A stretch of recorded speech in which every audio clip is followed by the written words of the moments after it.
ನಮಸ್ಕಾರ. ನಾನು ನಿಮ್ಮ ಭಾಗ್ಯನಾರಾಯಣ ಬೊಗ್ಗವರಪು. ನೀವು ನೋಡ್ತಾ ಇದ್ದೀರಿ ಸುದ್ದಿ ಸರ್ಕಲ್. ಧರ್ಮಸ್ಥಳದ SIT ತನಿಖೆ ವಿಸ್ತಾರವಾಗ್ತಾನೆ ಹೋಗ್ತಾ ಇದೆ. ಕೆಲವು ದುಷ್ಟ ಶಕ್ತಿಗಳು ಕಾಮಾಂಧರನ್ನ ಬಚಾವ್ ಮಾಡೋದಕ್ಕೆ, ಕೊಲೆಗಡಕರನ್ನ, ರೇಪಿಸ್ಟ್ಗಳನ್ನ ರಕ್ಷಣೆ ಮಾಡೋದಕ್ಕೆ ಈ SITನ ಆದಷ್ಟು ಬೇಗ ಮುಚ್ಚಿಬಿಡಬೇಕು ಅಂತ ಪ್ರಯತ್ನ ಮಾಡ್ತಿರ್ಬೇಕಾದ್ರೆ ದಿನದಿಂದ ದಿನಕ್ಕೆ ಅದರ ವ್ಯಾಪ್ತಿ ಹೆಚ್ಚಾಗ್ತಾನೆ ಹೋಗ್ತಿದೆ ಹೊರತು ಕಡಿಮೆ ಆಗ್ತಿಲ್ಲ. ಈಗ ಅದರ ವ್ಯಾಪ್ತಿಗೆ ದೊಡ್ಡ ಸವಾಲು ಬಂದಿದೆ. ಬಂಗ್ಲೆಗುಡ್ಡೆ ಅನ್ನುವಂತಹ ಪ್ರದೇಶ. ಸೊ ನಿಮಗೆ ಗೊತ್ತಿದೆ, ಮೊನ್ನೆ ಎಲ್ಲ ಹೇಳಿದ್ದೇನೆ. ಬಂಗ್ಲೆಗುಡ್ಡೆಯಲ್ಲಿ ಏನಾಗಿದೆ, 7ರಿಂದ 8 ಅಸ್ಥಿ ಪಂಜರಗಳು ಸ್ವಲ್ಪ ಹತ್ತಿರದಲ್ಲೇ ಸಿಕ್ಕಿದೆ. ಅದರಲ್ಲಿ ಒಂದು ಮಗುವಿನ ಅಸ್ಥಿ ಪಂಜರ ಇದೆ ಮತ್ತು ವಾಮಾಚಾರ ಮಾಡಿರುವಂತಹ ಕುರುಹುಗಳು ಅಲ್ಲಿ ಸಿಗ್ತವೆ ನಿಮಗೆ. ಇದು ಬೆಚ್ಚಿ ಬೀಳಿಸಿದ್ದೇವೆ, SITನೇ ಬೆಚ್ಚಿ ಬೀಳಿಸಿದೆ. ಇಷ್ಟೊಂದು ಹೆಣಗಳು ಒಂದೇ ಜಾಗದಲ್ಲಿ ಅಂತ. ಈಗ ಬರ್ತಿರುವಂತಹ ಮಾಹಿತಿಯ ಪ್ರಕಾರ ಇಡೀ ಬಂಗ್ಲೆಗುಡ್ಡೆಯನ್ನ SIT ಅವರು ತಮ್ಮ ಹತೋಟಿಗೆ ತಗೊಂಡಿದ್ದಾರೆ. ದೊಡ್ಡ ಮಟ್ಟದಲ್ಲಿ ಉತ್ಖನನ ಮಾಡಕ್ ಹೊರಟಿದ್ದಾರೆ. ಅದರ ಜೊತೆಗೆ ಅವರು ತೆಗೆದುಕೊಂಡಿರುವಂತಹ ಆಲ್ರೆಡಿ ಇರುವಂತಹದಕ್ಕೆ ಹೊಸದಾದಂತಹ ಇನ್ನೊಂದು ಸಾಧ್ಯತೆ ಅಂದ್ರೆ ಅಲ್ಲಿ ನರಬಲಿ ನಡೀತಾ ಇತ್ತ. ಅದರಲ್ಲೂ ವಿಶೇಷವಾಗಿ ಸಣ್ಣ ಮಗುವಿನ ತಲೆಬುರುಡೆಗಳು, ಮೂಳೆಗಳು ಸಿಕ್ಕಿರೋದು, ಅದರ ಪಕ್ಕದಲ್ಲೇನೆ ವಾಮಾಚಾರಕ್ಕೆ ಬಳಸುವಂತಹ ವಸ್ತುಗಳು ಸಿಕ್ಕಿರೋದು ಇಂತಹ ಒಂದು ಅನುಮಾನಕ್ಕೆ ಕಾರಣ ಆಗಿದೆ ಅಂತ ಹೇಳಲಾಗ್ತಿದೆ. SIT ಆ ಆಂಗಲ್ ಅನ್ನ ಈಗ ಹೊಸದಾಗಿ ಸೇರಿಸ್ಕೊಂಡಿದೆ ತನ್ನ ತನಿಖೆಗೆ. ಈ ಹಿಂದೆ ಇದ್ದಂತಹದ್ದೇನು, ಯಾರೋ ಅಕ್ರಮವಾಗಿ ಕೊಂದು ಹಾಕ್ತಿದ್ರು, ರೇಪ್ ಮಾಡ್ತಿದ್ರು, ಹೂತಾಕ್ತಿದ್ರು, ಏನೇನೋ ಇತ್ತು.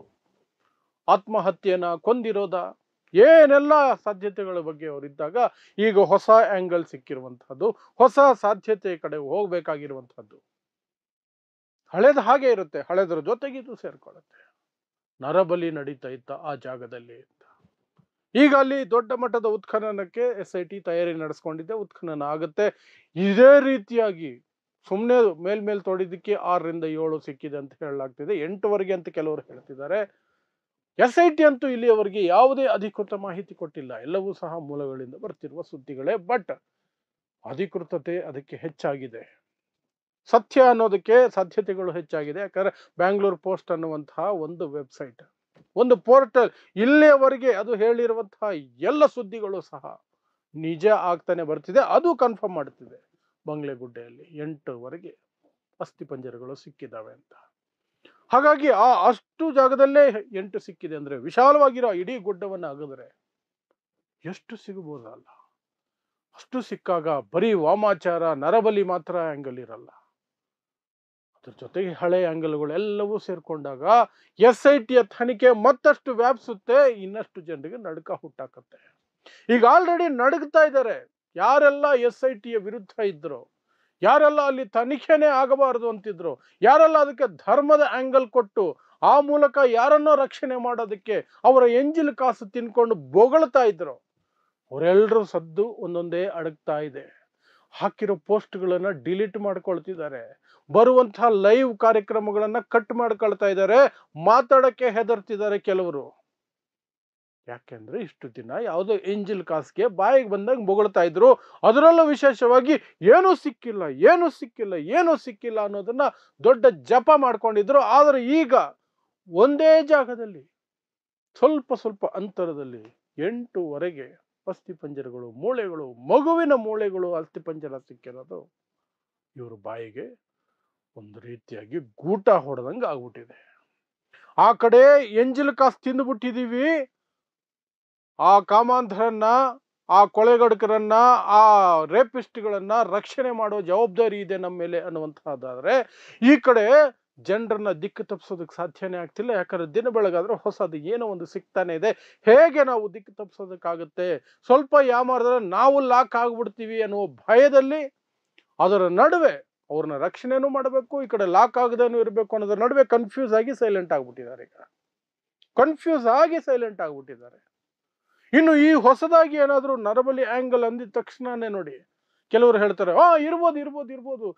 ಹಾಗಾಗಿ ಈ ಕೇಸಿಗೂ ನೀವು ಆರೋಪ ಮಾಡ್ತಿರುವಂತಹ ವ್ಯಕ್ತಿಗಳಿಗೂ ಸಂಬಂಧನೇ ಇಲ್ಲ, ಯಾರೋ ಬೇರೆ ಏನೋ ಕಚ್ಚಡ ಕೆಲಸ ಮಾಡಿದ್ದಾರೆ ಅಂತ. ಬಟ್ ಅದು ಆಗಲ್ಲ. ಅಲ್ಲಿ ನರಬಲಿ ನಡೀತಾ ಇತ್ತೋ ಇಲ್ವೋ ಅದು ತನಿಖೆಯಿಂದ ಗೊತ್ತಾಗ್ಲಿ. ರೇಪುಗಳಾಗ್ತಿತ್ತೋ ಇಲ್ವೋ ತನಿಖೆಯಿಂದ ಗೊತ್ತಾಗ್ಲಿ, ಕೊಲೆಗಳಾಗ್ತಿತ್ತೋ ಇಲ್ವೋ ತನಿಖೆಯಿಂದ ಗೊತ್ತಾಗ್ಲಿ, ಆತ್ಮಹತ್ಯೆಗಳ ತೇಲ್ಕೊಂಡು ಬಂದಿದ್ದ ಹೆಣಗಳ ಏನು ಎಲ್ಲವೂ ಸಹ ತನಿಖೆಯಿಂದ ಗೊತ್ತಾಗ್ಲಿ. ಆದರೆ ಆ ಇಡೀ ಇದನ್ನ ಒಂದು ರಿಪಬ್ಲಿಕ್ ರೀತಿಯಲ್ಲಿ ಯಾರೋ ಕಪಿಮುಷ್ಟಿಯಲ್ಲಿ ಇಟ್ಕೊಂಡಿದಾರಲ್ಲ, ಅವರಿಗೆ ಗೊತ್ತಿಲ್ಲದೆ ಅಲ್ಲಿ ನಡೆಯುತ್ತಾ? ಅವರ ಸಹಕಾರ ಇಲ್ಲದೆ ನಡೆಯಕ್ ಸಾಧ್ಯ ಇದೆಯಾ? ಆಗ ಮತ್ತೆ ಅದೇ ಆಂಗಲ್ಗೆ ಹೋಗೋದು. ತನಿಖೆ ಅದೇ ಆಂಗಲ್, ಅದೇ ಆರೋಪಿಗಳ ಕಡೆಗೆ ಹೋಗುತ್ತೆ ಹೊರತು ಇದ್ಯಾವುದೋ ಹೊಸದಾಗಿ ಯಾರೋ ಸಿಕ್ಬಿಟ್ರು ಇವರು ಬಚಾವ್ ಅಂತ ಹೇಳಕ್ ಬರಲ್ಲ. ಅದೇ ಆಂಗಲ್ಗೆ ಹೋಗುತ್ತೆ, ಅದೇ ಸ್ಥಳಕ್ಕೆ ಹೋಗುತ್ತೆ. ಅಲ್ಲಿ ಒಂದು ಹುಲ್ಲು ಕಡ್ಡಿ ಅಲ್ಲಾಡಬೇಕಂದ್ರೂ ನಮ್ಮ ಪರ್ಮಿಷನ್ ಇರಬೇಕು ಅಂತ ಇಷ್ಟು ದಿನ ದೌಲತ್ತು ತೋರಿಸ್ತಿದ್ದವರು ಈಗ ತಪ್ಪಿಸ್ಕೊಳಕ್ಕಾಗೋದಿಲ್ಲ ಏನಾದ್ರೂ ಆದಾಗ. ಅದು ಯಾರೇ ಮಾಡಿರ್ಲಿ, ಏನೇ ಮಾಡಿರ್ಲಿ, ಅವರಿಗೆ ಗೊತ್ತಿರುತ್ತೆ, ಅವರ ಸಹಕಾರನೂ ಇರುತ್ತೆ. ಇಲ್ಲದೆ ಹೋದ್ರೆ ಆ ಏರಿಯಾದಲ್ಲಿ ಬೇರೆ ಏನೂ ನಡೆಯಕ್ಕೆ ಸಾಧ್ಯನೇ ಇಲ್ಲ. ಹಾಗಾಗಿ SIT ಇಲ್ಲಿಯವರೆಗೆ ಕಳೆದ 15-20 ವರ್ಷಗಳವರೆಗೆ ಅಲ್ಲಿ ನಡೆದಿರುವಂತಹ ಪ್ರತಿಯೊಂದು ಸಾವಿನ ಬಗ್ಗೆನೂ ಸಹ ಪೊಲೀಸರಿಂದ ಮಾಹಿತಿಯನ್ನು ಪಡ್ಕೊಳ್ತಿದೆ, ಗ್ರಾಮ ಪಂಚಾಯತಿಯಿಂದ ಮಾಹಿತಿಯನ್ನು ಪಡ್ಕೊಳ್ತಾ ಇದೆ, ಎಲ್ಲವನ್ನು ತಾಳೆ ಮಾಡುವಂತಹ ಕೆಲಸ ಮಾಡ್ತಿದೆ. ಮಿಸ್ಸಿಂಗ್ ಕೇಸುಗಳು ಯಾವುದು, ಕೊಲೆ ಯಾವುದು, ತೇಲ್ಕೊಂಡು ಬಂದಿದ್ದ ಹೆಣಗಳು ಯಾವುದು, ಸೂಯಿಸೈಡ್ ಯಾವುದು, ಎಲ್ಲವನ್ನು ಸಹ ತಗೊಳ್ತಿದ್ದಾರೆ.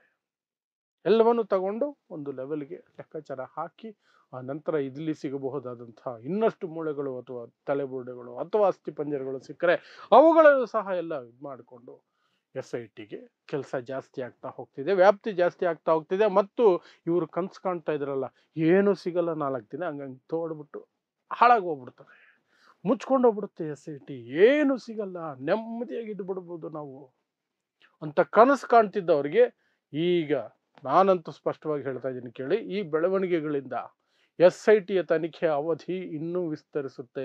ಸದ್ಯಕ್ಕೆ ಮುಗಿಯಲ್ಲ ಈ ತನಿಖೆ, ಸುಮಾರು ದಿನ ತಗೊಳುತ್ತೆ, ಸುಮಾರು ತಿಂಗಳು ತಗೋಬಹುದು, ಸುಮಾರು ತಿಂಗಳೇ ತಗೋಬಹುದು. ಇಷ್ಟು ವ್ಯಾಪಿಸ್ತಾ ಇದೆಯಲ್ಲ, ಹೊಸ ಹೊಸ ಆಂಗಲ್ಗಳು ಬರ್ತಿದೆಯಲ್ಲ, ಅವುಗಳಿಂದ ನೀವು ದಿಢೀರಂತ SITನ ವಾಪಸ್ ತಗೊಳಕ್ಕಾಗಲ್ಲ. SIT ಬಹಳ ಮುಂದಕ್ಕೆ ಬಂದ್ಬಿಟ್ಟಿದೆ. ಮತ್ತು SIT ವಿಚಾರದಲ್ಲಿ ರಾಜ್ಯ ಸರ್ಕಾರ ಹಸ್ತಕ್ಷೇಪ ಮಾಡ್ತಿಲ್ಲ ಅನ್ನೋದು ಮಾತ್ರ ಇಲ್ಲಿಯವರೆಗೆ ನಾವು ನಂಬಬಹುದಾದಂತಹ ಸತ್ಯ. ಮುಂದಕ್ಕೆ ಗೊತ್ತಿಲ್ಲ, ಇಲ್ಲಿಯವರೆಗೆ ನಂಬಬಹುದಾದಂತಹ ಸತ್ಯ. ಮೊಹಂತಿ ಅವರ ನೇತೃತ್ವದಲ್ಲಿ ನಡೀತಿರೋ SIT ತನಿಖೆ ಅಬ್ಸಲ್ಯೂಟ್ ಆಗಿ ಫೈನ್ ಆಗಿ ಹೋಗ್ತಿದೆ. ಪೊಲೀಸರಿಗೆ ಹೇಗೆ ಬೇಕು, SIT ತಂಡಕ್ಕೆ ಯಾವ ರೀತಿ ಸರಿ ಅನ್ನಿಸ್ತಾ ಇದೆಯೋ ಆ ಆಂಗಲ್ ಅಲ್ಲೇ ಹೋಗ್ತಾ ಇದೆ. ಸರ್ಕಾರ ತಲೆ ಹಾಕ್ತಿಲ್ಲ, ಕೈ ಹಾಕ್ತಿಲ್ಲ, ಏನು ಮಾಡ್ತಿಲ್ಲ ಸದ್ಯದ ಪರಿಸ್ಥಿತಿಯಲ್ಲಿ ಇಲ್ಲಿಯವರೆಗೆ. ಆದ್ದರಿಂದ SIT ಇದನ್ನ ಯಾವುದನ್ನು ಬಿಡಲ್ಲ, ಪ್ರತಿ ಆಂಗಲ್ ಕೆದಕುತ್ತೆ, ಪ್ರತಿ ವ್ಯಕ್ತಿಯ ಕಡೆಗೂ ಹೋಗಬೇಕು. ಅದು ಯಾರೇ ಆಗಿರ್ಲಿ, ಆರೋಪ ಮಾಡಿರೋರು ಸುಳ್ಳು ಹೇಳಿದ್ರೆ ಅವರನ್ನು SIT ಬಿಡಬಾರ್ದು. ಆರೋಪಗಳು ನಿಜ ಆಗಿದ್ರೆ, ಆರೋಪಿ ಯಾವನೇ ಆಗಿರ್ಲಿ, ಯಾವುದೇ ದೊಡ್ಡ ಸ್ಥಾನದಲ್ಲಿರ್ಲಿ ಅಥವಾ ಬೀದಿ ಬಿಕಾರಿ ಆಗಿರ್ಲಿ, ಬಿಡಬಾರ್ದು. ಅದಂತೂ ಆಗಬೇಕು. ಆಗಲೇ ಸೌಜನ್ಯ ಅಂತಹ ನೂರಾರು ಜನಕ್ಕೆ ನ್ಯಾಯ ಸಿಗುವಂಥದ್ದು, ನೂರಾರು ಜನಕ್ಕೆ ನ್ಯಾಯ ಸಿಗೋದು ಅಷ್ಟೇ. ಸೊ ಇದಿಷ್ಟು ಧರ್ಮಸ್ಥಳದಿಂದ ಈಗ ಬರ್ತಿರುವಂತಹ ಬೆಳವಣಿಗೆಗಳು ಮತ್ತೆ ಅದಕ್ಕೆ ಸಂಬಂಧಿಸಿದ ವಿಚಾರಗಳು.